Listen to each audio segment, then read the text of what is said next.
Assalamu alaikum, namaste, sat sri akal, shalom and good day. You are listening to Awaz Community Radio.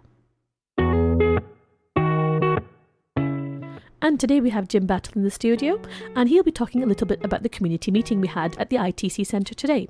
Now, if you want to get in touch with us, our number is 0161 839 9817. You can leave us feedback. We're on Facebook, just type in Awaz Community Radio, or tweet us at Awaz Radio 122.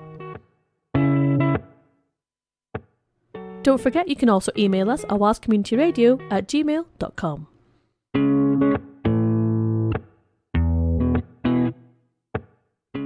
Thank you for listening to Awaz Community Radio. Your host for today is Saira, and my guest is Jim Battle. Hi, Jim. Hello. Could you just introduce yourself to our listeners? Well, my name is Jim Battle, and I'm the Deputy Police and Crime Commissioner. I'm the Deputy to the Commissioner, who's Tony Lloyd, and our job is to work with Greater Manchester Police, but also to listen to what the public has to say, so we can make sure the Greater Manchester Police actually serves the public even better than what it does now. That's great, thank you. And you are fresh from the community meeting that was held at the ITC Centre today. It was a fabulous meeting. We had lots of people there and lots of people contributed. I think people initially were a little bit nervous, but after a few minutes I think they really got into it. And I was there to explain what we do as the Police and Crime Commissioner, but also more importantly to listen to their experience of policing and ideas of how policing can improve. Fantastic. Now, the people that were at the centre today were all connected to the ITC or Awaz Community Radio, and the feedback seemed really good, I think. Yes, I think there were some people there who had some terrible experiences, who had been victims of crime. One or two people said that when they'd contacted the police didn't respond properly, and we're taking that up and looking at it.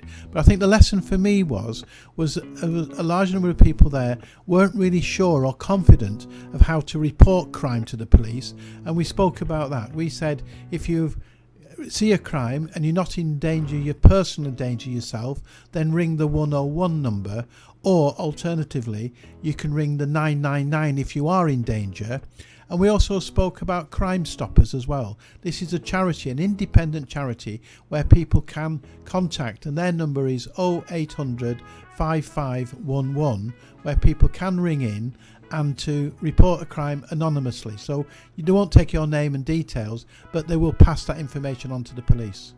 As you said, people were initially quite nervous. We had prepared everybody, we had told everybody that Jim Battle's coming in, and I think as soon as you say the title, Deputy Police and Crime Commissioner, I think it does make people nervous, but they relaxed really quickly. Well, I hope my title doesn't scare people, and I hope when they see me they realise that I'm not scary, that I'm quite friendly, and I think that's how people responded. It was a very warm welcome, and people were very open about what the conversation were, and I felt very much at home, and I really thank you and the organisation for arranging that, because it is a good opportunity for us to hear, if you like, straight from people's own experiences about what we can do differently. And I think it was a great opportunity really for everybody that attended, and that's how we promoted it really. We said, this is your chance to have your say, and people were very quick in general, I think, sometimes to say, well, this is wrong, that's wrong, and we never get heard. But I think it's great that people have actually made the effort to come along and have their say. Well, that was very good, and it became a conversation which was two ways. People were talking to us and we were responding. We were hearing what they'd had to say, and people making very, very, very good suggestions. For example, one lady suggested that we produce a leaflet in different languages and perhaps put it through everyone's letterbox so they know who their local police team, and we're going to take that idea forward. So lots of good ideas came out of the meeting. But I think importantly, it was an opportunity for people to air their points of view, and also equally important for us to listen to what they had to say as well. And I do feel people felt listened to. I mean, we had people taking notes at the end, didn't we? There was some people mentioned individual cases, situations that had happened to them, and they felt that those things hadn't been followed through. And I think one of the great things about today was that they were told, actually, do you know what? Give us your details today and we will do our best to chase it up again. That's right. And there was one gentleman who was very, very helpful. He gave an example of the fact that he was frauded online because he put it down to the fact that he hadn't cut up all the bank statements and personal details, and he lost a considerable amount of money. And I really appreciated him for coming forward to say that, because I think that's one memory I will take with me to remind me that if I throw things out in my dustbin, paper in particular, and I make sure there's no personal details, because it could be a very expensive mistake. That's true. I mean, it was that gentleman lost £10,000, and how brave to share that story. Absolutely. And I hope that one way or another, that because he lost £10,000, that the lesson that he learnt will be passed on to us all, and we can say thank you to him for sharing that with us. And there were also some people sharing stories about burglaries in their neighbourhood and how it made them feel unsafe. So even though they hadn't experienced crime directly, it had the effect of worrying everybody in the vicinity. Yes, crime is a thing that not only takes away your possessions and your property, but it also causes fear. I'm pleased to say most people are not the victims of crime, but when you are a victim of crime, you can be put in a very, very scary position. And people, we heard, for example, a lady wouldn't go out in the evenings because she was frightened of going out after dark. But one of the things that we did talk about was how people can support each other and come together, forming the things like neighbourhood watch groups and other organisations where neighbours come together and can support each other. And the point we did make was that most information that police get in tracking down criminals is through information we get from the public, and therefore that dialogue between communities, individuals and the police is so important.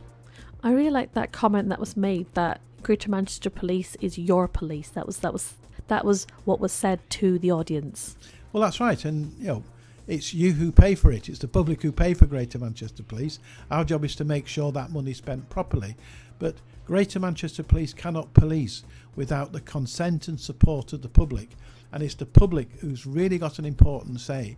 And part of our job is to listen to the public and to make sure that the policies and the programme for Greater Manchester Police reflects the wishes of the public. So will there be more community meetings going on in the area? Well, we're going to have community meetings in a number of places, but I'm very happy to come back because I thought the ideas and suggestions and the positive reception we received today was absolutely fabulous, and I'd look forward to coming back. Thank you very much, Jim, for not just for being part of the community meeting and facilitating it, but also for coming on the radio to talk about it. And thank you very much for having me. It's been a pleasure. Thank you. Thank you. So listeners, if you would like to ask more questions about how that community meeting went, or if you'd like to get involved, please do get in touch. Our number again, 0161 839 9817. We're on Facebook, that's just typing in Awaz Community Radio, or tweet us at AwazRadio122. Thank you for listening and keep safe.